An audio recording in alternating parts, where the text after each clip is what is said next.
যেখানে শহীদ রাষ্ট্রপতি জিয়াউর রহমান শহীদ হয়েছিলেন।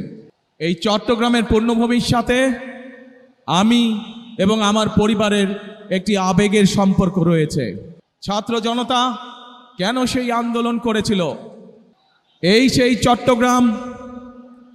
সেই চট্টগ্রামের পূর্ণভূমি যেখান থেকে শহীদ রাষ্ট্রপতি জিয়াউর রহমান 1971 সালের স্বাধীনতার ঘোষণা দিয়েছিলেন।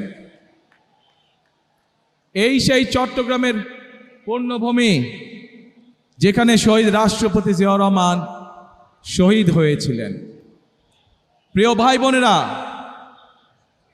এই সেই চট্টগ্রামের পূর্ণভূমি যেখান থেকে দেশনেত্রী খালেদা জিয়াকে দেশনেত্রী উপাধি দেওয়া হয়েছিল।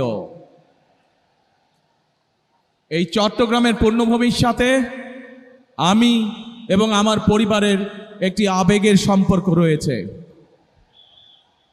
প্রিয় ভাই বোনেরা, আজ আমরা এখানে একত্রিত হয়েছি একটু আগেই যেটি বলেছি, একটি পরিবর্তনকে সামনে রেখে। 1971 সালে দেশ স্বাধীন হয়েছিল। সেই স্বাধীনতাকে রক্ষা করেছে 2024 সালের ছাত্র জনতার আন্দোলন। ছাত্র জনতা কেন সেই আন্দোলন করেছিল? কারণ আমরা বিগত 16 বছর ধরে এই দেশের মানুষের রাজনৈতিক এবং অর্থনৈতিক অধিকারকে, বাক স্বাধীনতাকে, ব্যক্তি স্বাধীনতাকে কেড়ে নেওয়া হয়েছিল। দেশের মানুষ পরিবর্তন চেয়েছে। সেই পরিবর্তন, যে পরিবর্তন এই দেশের খেটে খাওয়া মানুষকে নিরাপত্তা দিবে, নিরাপদে ব্যবসা বাণিজ্য, নিরাপদে চাকরি, নিরাপদে রাস্তায় হাঁটার অধিকার দিবে। বাংলাদেশের মানুষ পরিবর্তন চেয়েছে। কোন সে পরিবর্তন?